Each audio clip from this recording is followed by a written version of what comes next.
Rada by som otvorila tému ohľadom štandardnej diskriminácie matiek s deťmi, pokiaľ si hľadajú nájomné bývanie. Ja rozumiem, že podľa paragrafu 712a odstavec 4 občianskeho zákonníka sa uvádza, že ak sa nájomný pomer skončil z dôvodov uvedených v odseku 3 nájomcovi, ktorý sa stará o maloleté dieťa alebo o bezvládnu osobu, ktorí sú členmi v jednej domácnosti, a ak to pomery prenajímateľa umožňujú, poskytne sa mu namiesto náhradného ubytovania náhradný byt.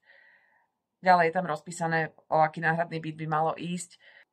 Je úplne prirodzené, že nikomu sa nechce riešiť neplatiča a nechce sa riešiť nejaké ešte náhradné bývanie tomu neplatičovi. Preto odporúčam pozrieť si zákon o krátkodobom nájme bytu, konkrétne odstavec 10, ktorý hovorí o tom, že na nájomnú zmluvu uzavretú podľa tohto zákona sa vzťahujú ustanovenia občianskeho zákonníka, ak odsek 2 neustanovuje inak.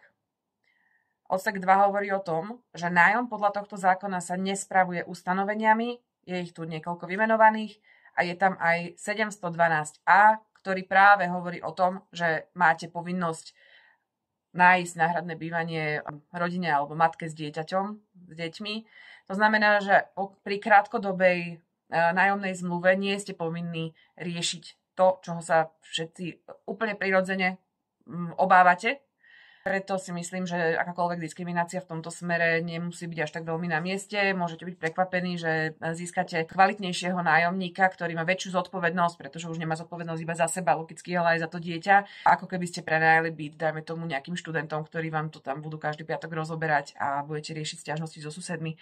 Čiže som rada, že som mohla túto tému trošku priblížiť a urobte si každý názor na to sami. Nie som právnik, som matka, ktorá naozaj rok rieši tieto problémy a naozaj to nie je fér voči slobodným matkám alebo teda rodinám s deťmi, pretože to dieťa naozaj ten byt nezdemoluje.